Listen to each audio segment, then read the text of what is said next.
shootings have grabbed the attention of Americans after 31 people were killed in shootings in El Paso and Dayton, just 13 hours apart. Investigators are trying to figure out what led up to those shootings. And how do you fix this? Is there a way to do it?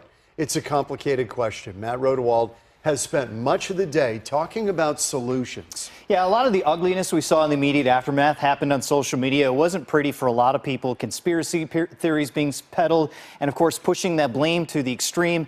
And I felt that it was time to have a conversation about ideas. How do you fix it? Let's talk to people who can. So I asked for candidates to come down to our Fox 10 studios to come up with some ideas, put it on a whiteboard. And two of them responded from very different parts of the state. One of them, Michael Moscato, a Republican from, or rather a Democrat from Peoria, running for Congress in District Number 8. The other, Chris Taylor. He is a Republican from Safford, who's seeking the nomination in District Number 1. One is a former pro baseball player and now a business owner. The other, a military man who runs an outreach clinic. Both married, both with young kids, and both big-time gun supporters. We have mass shootings. Everybody wants to stop it. How do we stop it? We have a whiteboard.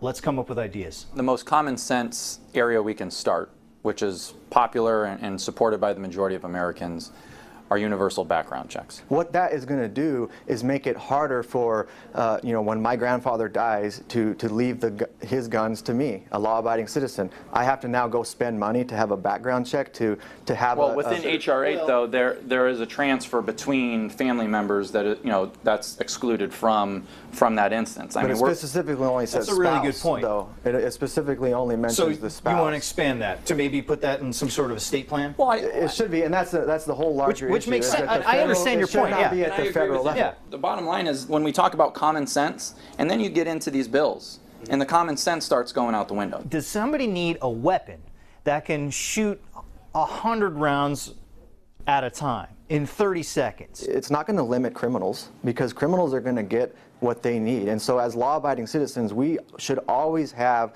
the right that's protected by the Second Amendment to have the firepower that we would need to protect our family. But I don't believe that you can make the connection that because more people have access to assault-style weapons, that we're safer, and that's the connection there. Now, I own an AR-15.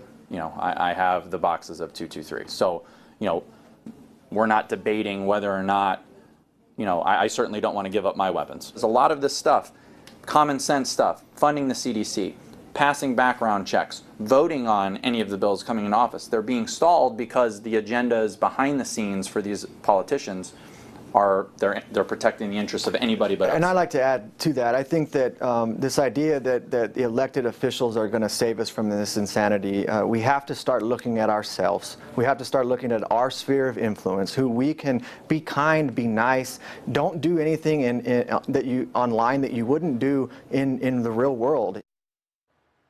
So in our 40 minutes, two agreements, background checks and mental health reform. Progress, sure, we will take it. The U.S. makes up less than 5% of the world's population. You probably know that, but it has 31% of the world's mass shootings.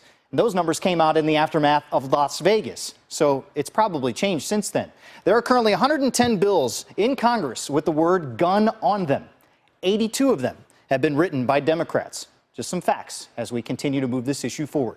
Reporting tonight, Matt Rodewald, Fox 10 News.